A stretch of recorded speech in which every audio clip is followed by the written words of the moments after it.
Welcome back to the Real News Network. We're in San Francisco at the Momentum Conference of Tides Foundation with John Powell. He's the Executive Director of the Kirwan Institute for the Study of Race and Ethnicity. Thanks for joining us again, John. Thanks for having me, Paul.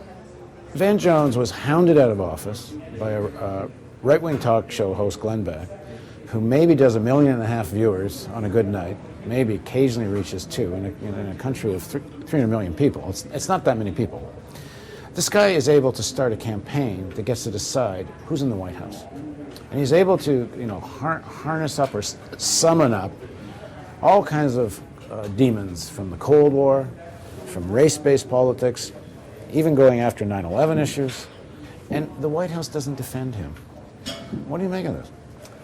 Well, my first thought, frankly, was, and I know Van Jones, he's a friend of mine, but it took me back to Lonnie Grenier, who's also a friend of mine.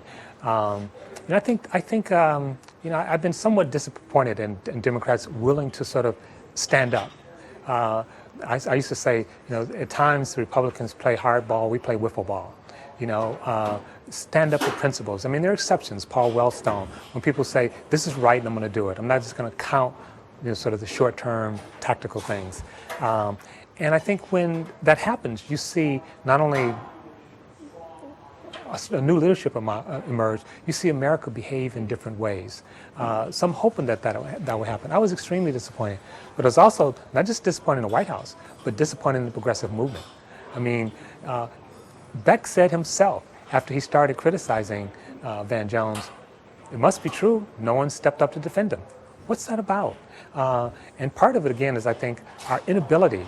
We conceded the discourse, especially the discourse in this country on race. We saw it in the Supreme Court nominations. We conceded to the right wing.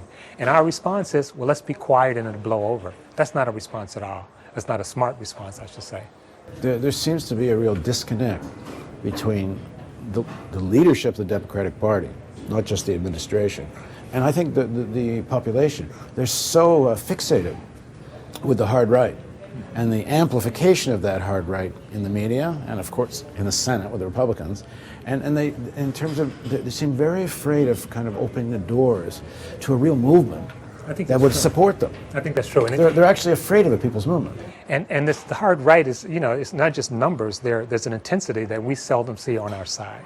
And unfortunately, there are sides right now because there's some people who still think of this country as belonging to white people, belonging to Christians, belonging to and that's not we have to push back. We have to offer an alternative, and I think we have a better alternative. And I'm willing to fight for that. But we have to be willing to fight, not to the exclusion of those people who would exclude us, but to the exclusion of that ideal that this country is a narrow country only for some people. Well, it's part of the problem that there is a black elite, and they're not quite sure what side of the barricades they're on. Well, I don't think it's a problem that there's a black elite. I mean, there's going to be black elites, white elites, Latino elites. The thing is that I think in terms of we're in a deep transition as a country. We just had the largest economic crisis since the 1930s. We're watching the country go through a demographic change.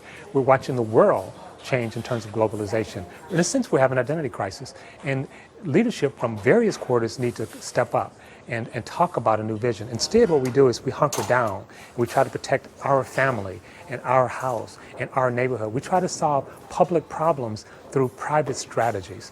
And all this stuff about personal responsibility bleeds into that. How do you fix climate change? Through private strategies. Sure, and I compost. You can change your light bulb. But... Exactly, but that's not going to solve it. And we need to be willing to think bold, think big, and fight about it. Thanks very much for joining us. Thanks for having me. Thank you for joining us on the Real News Network.